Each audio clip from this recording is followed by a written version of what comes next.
जय हिंद साथियों, स्वागत है आपका पंकज आईएएस के यूट्यूब चैनल पर।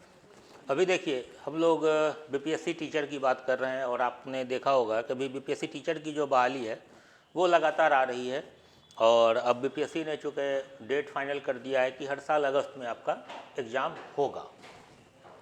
तो उसके लिए हम लोगों ने एक नया बैच अनाउंस किया है टीजीटी पीजीटी के लिए। और यह जो हमारा बैच है यह हमारे इसी संस्थान में चलता है।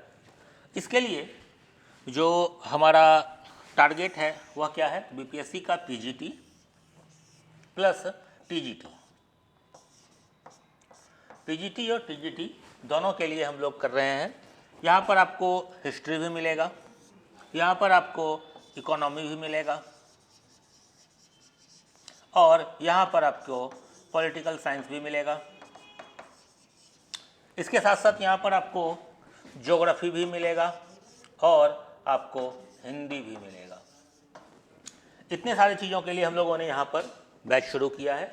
3 जनवरी से हमारा बैच प्रारंभ हो रहा है। 3 जनवरी से आप लोग आ सकते हैं और क्लास कर सकते हैं।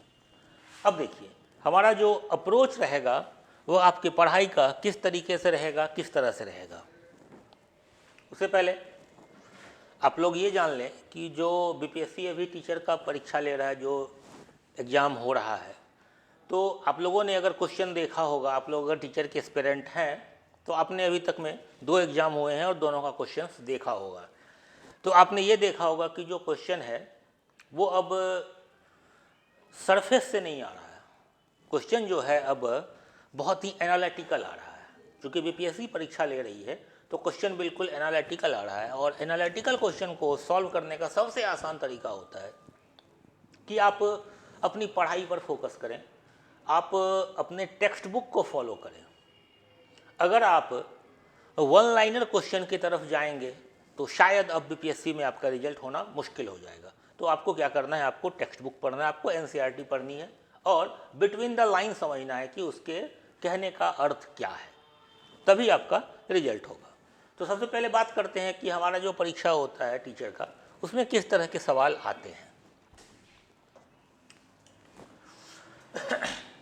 तो देखिए, हमारा जो टीचर का एग्जाम होता है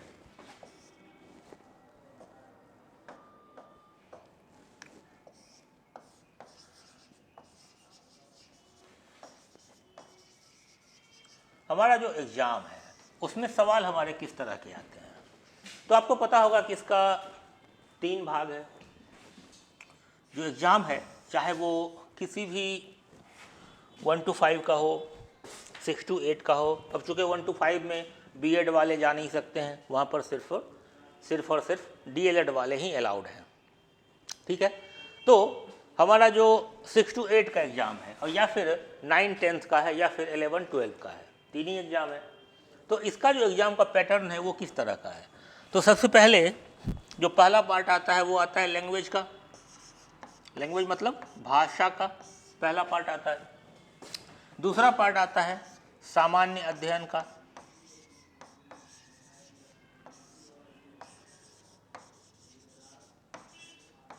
सामान्य अध्ययन का। और जो इसका तीसरा पार्ट है वो हमारा क्या है, तो वो हमारा विषय है। वो हमारे विषय से पूछा जाता है। अब अगर इसके हम वैल्यूएशन की बात करें कि कहाँ किस सेक्शन से कितने सवाल किए जाते हैं, तो भाषा से 30 सवाल किए जाते हैं, आप लोगों को पता होगा। सामान्य अध्ययन से कुल 40 सवाल किए जाते हैं, ये भी आपको पता होगा। और हमारा जो विषय है यहाँ से 80 सवाल किए जाते हैं, ये भी आप लोगों को जानकारी होगी, आपने इसको देखा होगा। अब देखिए,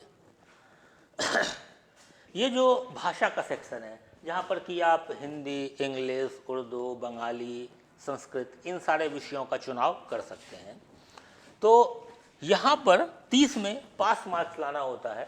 तो इस सेक्शन में स्कोर करना बहुत ज़्यादा डिफ़िकल्ट नहीं है, बड़े आराम से आप इस सेक्शन में स्कोर कर सकते हैं। आप लोगों ने किया भी होगा, आप लोगों ने पढ़ा भी होगा, आपने एग्ज़ाम दिया भी होगा। दूसरा जो हमारा भाग है वह भाग क्या है, तो वह सामान्य अध्ययन का भाग है। अब देखिए, ये जो सामान्य अध्ययन है इसमें क्या क्या पूछा जाता है। तो तो इस सामान्य अध्ययन में गणित के सवाल होते हैं, जनरल साइंस के सवाल होते हैं, हिस्ट्री के सवाल होते हैं, ज्योग्राफी के सवाल होते हैं, इकोनॉमी के सवाल होते हैं, पॉलिटी के सवाल होते हैं। कुल मिलाकर के आप लोग चूँकि कंपटीशन के परीक्षा की तैयारी कर रहे हैं, आप लोग कंपटीशन का एग्ज़ाम दे रहे हैं, तो आपने जीएस पढ़ रखा होगा। तो ये जो सेक्शन है 40 नंबर का सामान्य अध्ययन का, ये भी आपके लिए बहुत ज़्यादा टफ नहीं होगा। यहाँ से बड़े आराम से सवाल बनते हैं, आराम से सवाल यहाँ से भी पूछे जाते हैं। हमारा जो मेजर सेक्शन है वह मेजर सेक्शन है हमारे विषय का, कि हमारे विषय से जो सवाल किए जाते हैं कुल 80 सवाल, इसको सॉल्व करना हमारे लिए सबसे बड़ा चैलेंजिंग काम है। इसको सॉल्व करना हमको आना चाहिए। अब देखिए, ये जो आपका विषय होगा, आपने इसी विषय से ग्रेजुएशन किया होगा,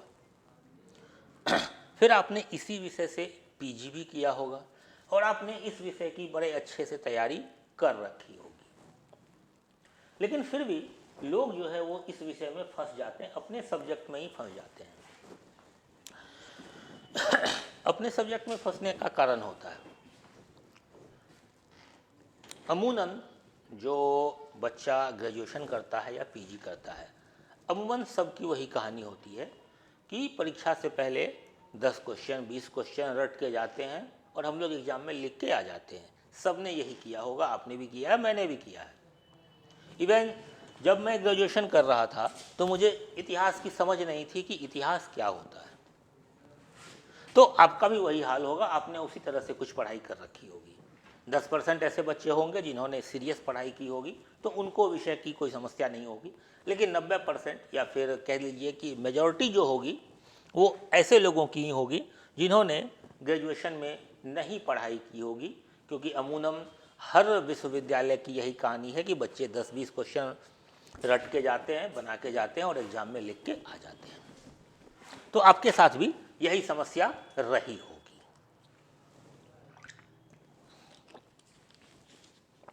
अब जब ये समस्या हमारे साथ है और अभी हमको इस एग्ज़ाम के लिए प्रिपेयर करना है, तो हमारी स्ट्रेटजी क्या होनी चाहिए, हम किस तरीके से अपने पढ़ाई को धार दें, अपने पढ़ाई को शेप दें, अपने पढ़ाई को दिशा दें कि 8 महीने 9 महीने में हमारा जो रिजल्ट है वो फाइनल हो जाए। आपने देखा है कि आज बीपीएससी के जो परीक्षार्थी हैं जिन्होंने ये शिक्षक की परीक्षा पास की है, आज समाज में उनकी क्या वैल्यू है। आप तैयारी कर रहे हैं, आप देख रहे हैं कि गांव समाज में लोग उनको बहुत रिस्पेक्ट दे रहे हैं। आपसे भी आपके घर वाले पूछ रहे होंगे कि बेटा तुम्हारा क्यों नहीं हुआ, बेटी तुम्हारा क्यों नहीं हुआ। तो इस चीज़ों को आप देख रहे हैं कि उनका क्या इज्जत है, क्या रेपुटेशन उनको मिल रहा है।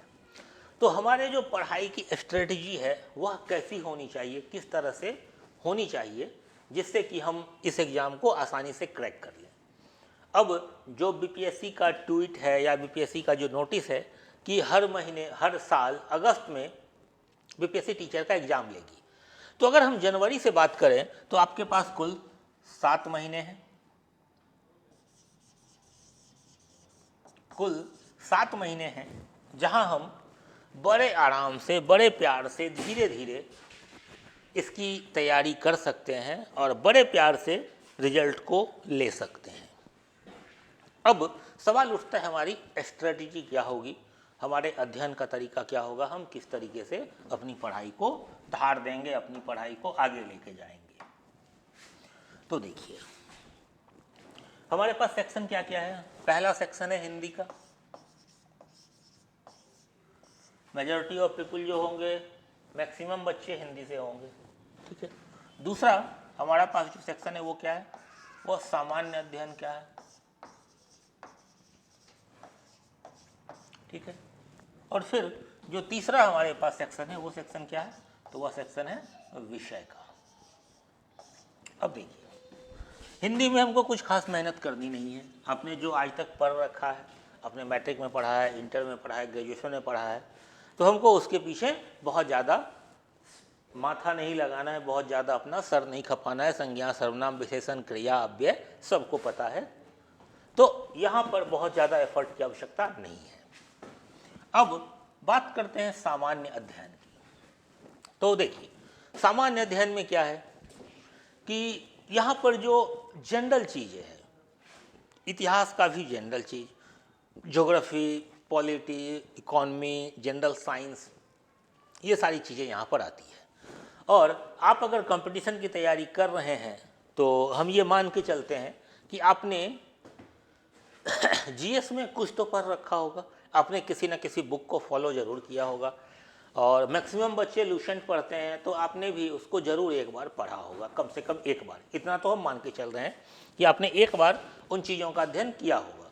तो यहाँ भी बहुत ज़्यादा समस्या नहीं है, यहाँ भी हम लोग इसको क्लास में सॉल्व कर लेंगे। यहाँ अगर कोई परेशानी होती है तो हम लोग इसको क्लास में सॉल्व कर लेंगे। इसको क्लास में हम लोग देख लेंगे कि कहाँ पर किस सेक्शन में आपको परेशानी आ रही है, किस सेक्शन में आपको समस्या है, उस सेक्शन पे हम लोग बात कर लेंगे। तो ये भी कोई इशू नहीं। अब बात है विषय की कि कौन कौन से विषय।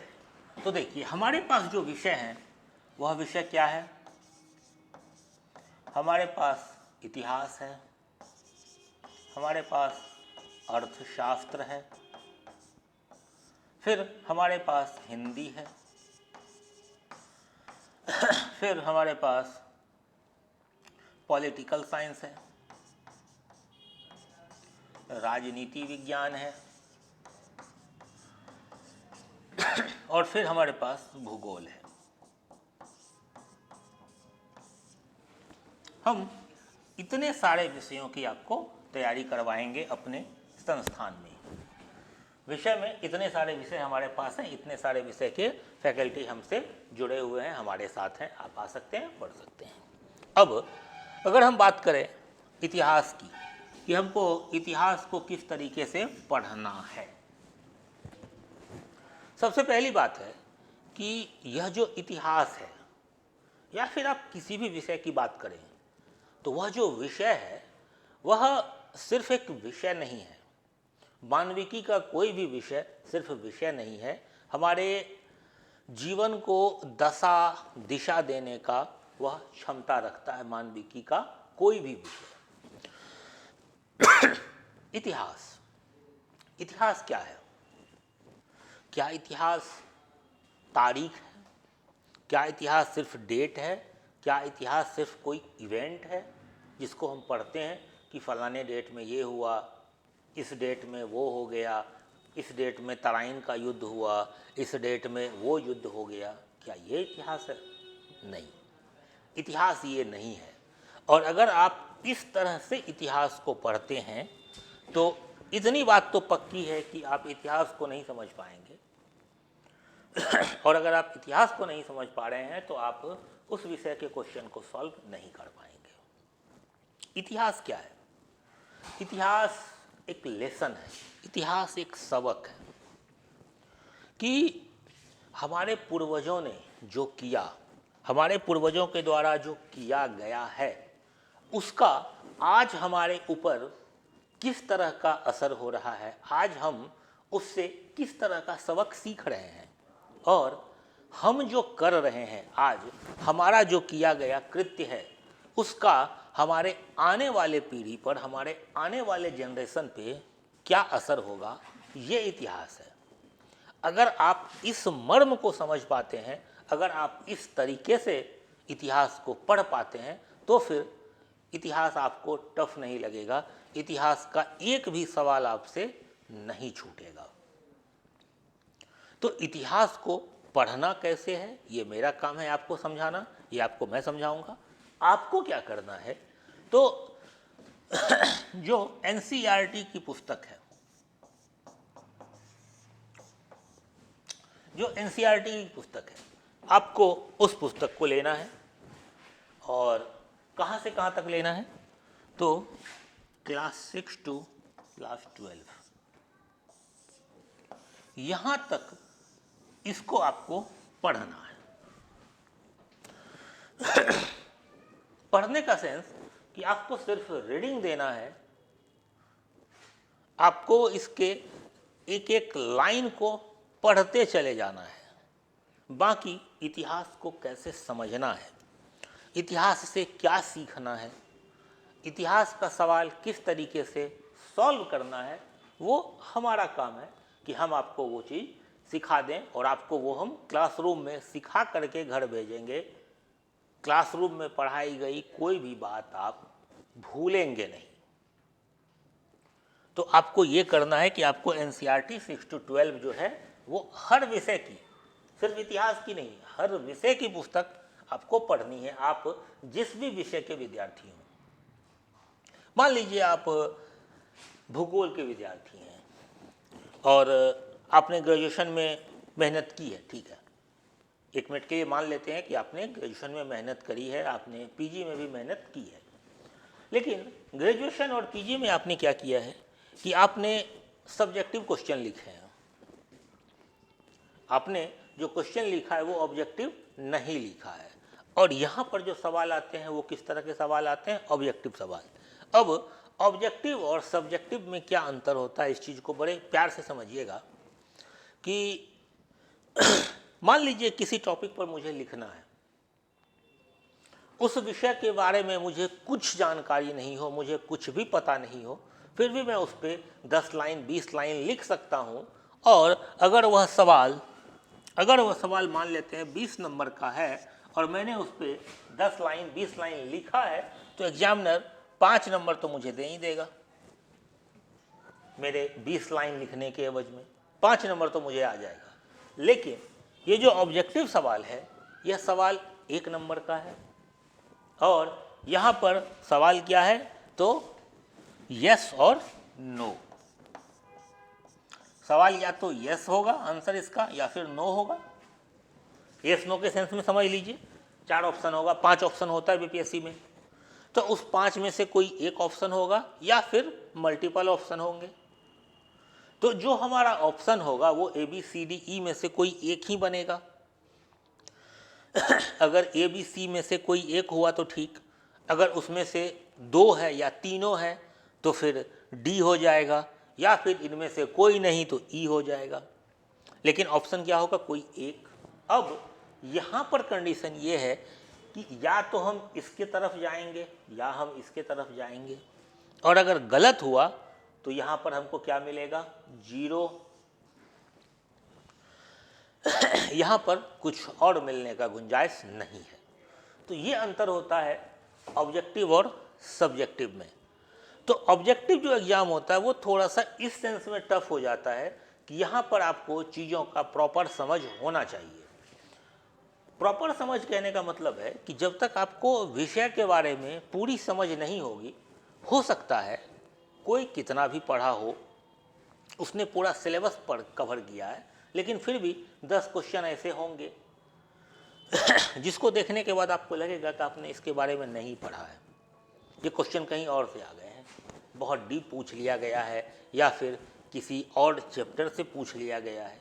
लेकिन जब आपको पूरा सिलेबस पढ़ा होगा तो आप वहाँ पर एलिमिनेशन प्रोसेस से अपने आंसर को छांट लेंगे, क्योंकि आपको वो चीज़ देखा हुआ है, पढ़ा हुआ है, तो उस आधार पर आप उसको बना लेंगे। अब ये आधार किस तरह से आएगा? तो ये तब होगा जब आप अपने पूरे सिलेबस को कवर कर रहे होंगे, आपने अपने पूरे सिलेबस को पढ़ा होगा। और सिलेबस कवर करने का सबसे अच्छा तरीका है कि आप एनसीईआरटी 6 to 12 की जो बुक है उसको उठाइए, उसको एक एक लाइन पढ़िए, बिटवीन द लाइन समझने का प्रयास करिए, और फिर उसको किस तरह से पढ़ना है, किस तरह से समझना है, किस तरह से उसको एग्ज़ाम में यूज करना है, किस तरह से अपने कॉन्सेप्ट को लगाना है। अगर सवाल नहीं आ रहा हो तो हमारा एलिमिनेशन प्रोसेस क्या होगा, किस तरह से चीज़ों को समझेंगे, एनालाइज करेंगे और फिर हमारा जवाब तैयार करेंगे, वो सारी चीज़ें आपको इस क्लासरूम में बता दी जाएगी। इस क्लासरूम में आप उन सारे चीज़ों से अवेयर हो जाएंगे कि आपको आपकी पढ़ाई को धार किस तरीके से देनी है। क्लियर है? तो फिर मिलते हैं अगले वीडियो में, मिलते हैं क्लासरूम में, और फिर फर्दर बात करते हैं कि अब किस तरह से चीज़ों को आगे बढ़ाया जाए। ठीक है? धन्यवाद।